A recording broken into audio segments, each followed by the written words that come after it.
সওয়াব কাকে বলে? মনে রাখবেন, রব খুশি এটাই সওয়াব, রব নারাজ এটাই গুনাহ। গুনাহ মানে আল্লাহকে নারাজ করা, সওয়াব মানে আল্লাহকে খুশি করা। তাহলে জান্নাতে যাওয়ার জন্য নামাজ, রোজা, হজ, যাকাতের দরকার আছে না নাই? এগুলা দিয়ে জান্নাত কিভাবে পায়?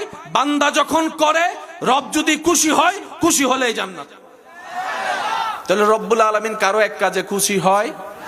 বুদ্ধি করে কাজ করতে জানলে অনেক দূরের পথ সহজ হয়, অনেক ব্যয়বহুল কাজও অল্পতে শেষ হয়। রড সিমেন্ট বালি থাকলেই বিল্ডিং করা যায় না, প্ল্যানিংও করতে হয়। কথা বলেন। স্কুল লাইফে সবাই কম বেশি অভিজ্ঞ, এই কথায় একমত। শিক্ষকরা বলেছেন ডেইলি একটা রুটিন বানাও, ডেইলি একটা রুটিন বানাও যদি তুমি সাকসেস হতে চাও। টার্গেটটা তুমি গোল্ডেন এ প্লাসে রাখো, কারণ গোল্ডেন এ প্লাসে যার নজর থাকবে সে গোল্ডেন এ প্লাস না পেলেও অন্তত এর আশেপাশে থাকবে। তুমি যদি প্রথমেই নামো এ মাইনাস চিন্তা করে, তাহলে তুমি এ মাইনাস তার পাবা না, বি এর ক্যাটাগরি তোমার অবস্থান হবে।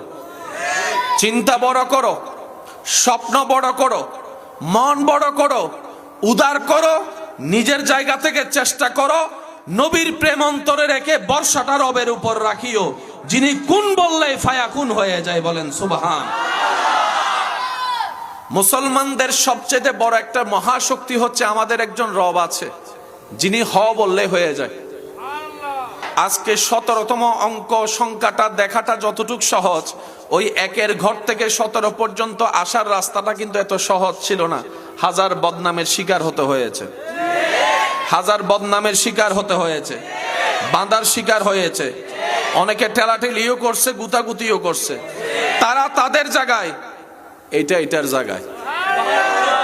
নিয়ত যদি পরিষ্কার থাকে, রবের উপর ভরসা থাকে, আপনার যত দুশমন আপনার সামনে যত বিকট আকারের বাঁধা দেখ না কেন, পাহাড় তুলে দেখ না কেন, আপনার সেই পাহাড়ের ভিতর রাস্তা করে দিবেন রব্বুল আলামিন। সুবহান। এই বর্ষা, এই বিশ্বাস আমাদের সকলের অন্তরে থাকার দরকার। যার উপকার, যার লাভের দরকার, যার ফায়দা দরকার, সেই বিশ্বাসটা রাখবেন। আর যাই বলে যে আয় হেলা 100, কেউ যদি বলে আমি একাই 100, তাহলে ওনার না রাখলেও চলবে।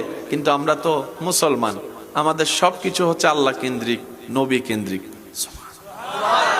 আসেন ভাইরা, আমরা যে আল্লাহ পাক দুনিয়াতে পাঠালেন, আমরা একদিন যে কুল্লু নফসিন যায়িকাতুল মউতের মাধ্যমে চলে যাব, আমাদের মেন গোল বস্তু কি, টার্গেটটা কি?